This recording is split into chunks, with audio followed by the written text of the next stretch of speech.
قال ومن کفر فامتعہ قلیلا، اللہ نے فرمایا جو کوئی کفر کی روش اختیار کرے گا تو اسے بھی میں متاع دوں گا۔ متاع جو ہے دنیاوی سامان، یہ دنیا متاع ہے، برتنے کی چیز ہے، یہ صرف ضروریات زندگی جو ہے اس کی حد تک اگر انسان ان کو استعمال کرے تو اس میں کوئی حرج نہیں ہے، اس سے لو نہ لگائے، اس سے محبت نہ کرے، ان کو اصل مقصود نہ بنا لے، انہی کو اپنی بھاگ دوڑ اور سعی و جہد کا اصل جو ہے نصب العین نہ بنا لے، بلکہ یہ کہ استعمال کی حد تک، ضروریات زندگی ہیں ان کی حد تک ان کا استعمال ہرگز کوئی بری شے نہیں، لیکن اس میں کوئی فرق اللہ تعالیٰ نے نہیں رکھا ہے مومن اور کافر کے مابین۔ فرمایا فَأُمَتِّعُهُ قَلِيلًا، جو کوئی کفر کی روش اختیار کرے گا اسے بھی میں ساز و سامان دنیاوی سے تو نوازوں گا، اگرچہ قلیل ہے، قلیل اس معنی میں نہیں ہے، ہو سکتا ہے کفار کو بہت دولت دے دے، لیکن یہ کہ قلیل دنیا تو کل کی کل قلیل ہے، دنیا کی کوئی حیثیت ہی نہیں ہے، یہ آخرت کے مقابلے میں در حقیقت دنیا و ما فیہا کل مل کر بھی قلیل کے حکم میں ہے۔ جیسے کہ ایک حدیث میں آتا ہے کہ اگر اللہ کی نگاہ میں اس دنیا و ما فیہا کی قدر اگر مچھر کے پر کے برابر بھی ہوتی تو وہ یہاں سے کسی کافر کو ایک گھونٹ پانی بھی نہ دیتا۔ جو شخص کفر کر رہا ہے، انکار کر رہا ہے اللہ کا، اللہ تعالیٰ کیوں اسے یہاں سے، اگر یہ واقعی کوئی نعمت ہے، کوئی بہت ہی قابل قدر اور وقت والی شے ہے تو اللہ کبھی نہ دیتا۔ تو حقیقت میں یہ قلیل کا لفظ یہاں جو آیا ہے وہ اس اعتبار سے آیا کہ دنیا اگر معافی ہا سب کچھ بھی اگر کسی کو دے دیا جائے تو وہ بھی قلیل ہی کے حکم میں ہے۔ تو اصل بات جو سمجھانی ہے وہ یہ ہے کہ یہاں کا معاملہ جو ہے اس میں کافر اور مومن، مسلم اور کافر کے درمیان کوئی فرق نہیں ہے۔ اللہ تعالیٰ دنیا کا ساز و سامان لوگوں کو دیتا ہے اس لیے کہ بہرحال دنیا میں رکھنا ہے، انہیں آزمانا ہے، یہ ان کا امتحانی وقفہ ہے،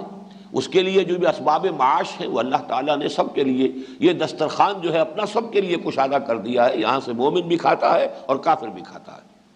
سورہ بنی اسرائیل میں اس کو بیان کیا گیا ہے، کُلًّا نُمِدُّ ہؤلاء وہؤلاء من عطاء ربک وما کان عطاء ربک محظورا۔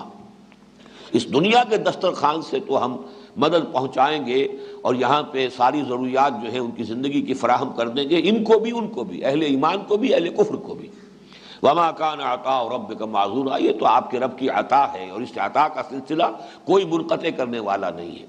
کوئی صاحب ایمان یہ سمجھے ان کافروں کو تو اللہ تعالیٰ کو چاہیے کہ رزق کے دروازے ان پر بند کر دے، یہ بات ہونے والی نہیں ہے۔ وما کان عطاء ربک محظورا، یہ تو گویا کہ اس حکمت تخلیقی کی نفی ہو جائے گی جس پر اللہ تعالیٰ نے اس دنیا کو پیدا فرمایا ہے۔ بلکہ یہ مضمون جو ہے اپنے کلائمیکس کو پہنچا سورہ زخرف میں، وَلَوْلَا أَن يَكُونَ النَّاسُ أُمَّةً وَاحِدَةً لَجَعَلْنَا لِمَن يَكْفُرُ بِالرَّحْمَنِ لِبُيُوتِهِمْ سُقُفًا مِّن فِضَّةٍ وَمَعَارِجَ عَلَيْهَا يَظْهَرُونَ۔ اگر ہمیں یہ اندیشہ نہ ہوتا، اگر اس بات کا اندیشہ نہ ہوتا کہ سبھی کافر ہو جائیں گے، ایک ہی امت کافرہ بن جائے گی پوری نوع انسانی، یعنی ہم نے اتنا سخت امتحان نہیں لیا ہے اہل ایمان کا، ورنہ واقعہ یہ کہ ہمارے نزدیک تو اس دنیا اور اس کی پوری جو ہے دولت اور اس کا ساز و سامان اس کی کوئی وقت نہیں ہے۔ اگر یہ اندیشہ نہ ہوتا کہ سبھی کفر کے اوپر تل جائیں گے تو ہم تو یہاں پر کافروں کو ان کے گھروں کی جو چھتیں ہیں وہ چاندی کی بنا دیتے، اس پر چڑھنے کے لیے سیڑھیاں بھی چاندی کی عطا کر دیتے، اور یہ مضمون اس سے آگے چل کر آتا ہے زخرفا، نہ صرف چاندی، سونے کے گھر دے دیتے ان کو، ان کے جو چپر کٹ ہیں وہ بھی سونے کے ہوتے، ان کی چھتیں سونے کی ہوتی، ان کی سیڑھیاں سونے کی ہوتی، سب کر دیتے ہیں، اس لیے کہ ہمارے نزدیک یہ سونا چاندی، یہ تمہارے نزدیک ان کی وقت ہے، ہماری نگاہوں میں سب مٹی کے برابر ہے، کوئی حیثیت ان کی نہیں، آخرت کے مقابلے میں دنیا و مافیا کی کوئی حیثیت نہیں۔ تو ہم تو اگر یہ ایک اندیشہ نہ ہوتا، وَلَوْلَا أَن يَكُونَ النَّاسُ أُمَّةً وَاحِدَةً، ہمیں تو معلوم ہے کہ یہ نسل آدم کا حوصلہ کتنا کچھ ہے، ہم نے امتحان اتنا سخت نہیں لیا ہے، ورنہ یہ کہ ہمارے نزدیک تو اگر ان تمام کافروں کو اتنا کچھ بھی دنیا میں سے دے دیا جاتا تو بھی کوئی بڑی بات نہیں تھی، ہم دے دیتے۔ لَجَعَلْنَا لِمَن يَكْفُرُ بِالرَّحْمَنِ لِبُيُوتِهِمْ سُقُفًا مِّن فِضَّةٍ، چاندی کی چھتیں ہوتی ان کے گھروں کی، وَمَعَارِجَ عَلَيْهَا يَظْهَرُونَ، اور ایسی سیڑھیاں ہوتی کہ جو چاندی اور چاندی نہیں سونے کی بنی ہوئی سیڑھیاں ہوتی جن پر وہ چڑھتے۔ بہرحال اس کو اچھی طرح سمجھ لیجئے کہ ہدایت اور شے ہے اور اس دنیا میں وسائل اور ذرائع معاش یہ بالکل دوسری شے ہے۔ معاش کے مسائل اور ذرائع اس کا کوئی تعلق ایمان اور کفر سے نہیں ہے، یہ دسترخوان اللہ نے پھیلایا ہوا ہے، لیکن یہ کہ ہدایت، امامت، یہ معاملہ جو ہے یہ اللہ تعالیٰ کی اصل نعمت ہے۔ جیسا کہ بارہا میں نے تجزیہ کر کے عرض کیا ہے کہ دنیا کی کوئی شے جسے نعمت سمجھا جاتا ہے فی نفس ہی نعمت نہیں ہے جب تک کہ اس کے ساتھ نعمت ہدایت موجود نہ ہو۔ صحت ہے، صحت کے ساتھ ہدایت بھی ہے تو کیا کہنے ہیں، زیادہ سے زیادہ نیکیاں کمائے گا، اللہ تعالیٰ کے دین کے لیے زیادہ بھاگ دوڑ کرے گا، اس اعتبار سے یہ صحت اس کے لیے نعمت ہے۔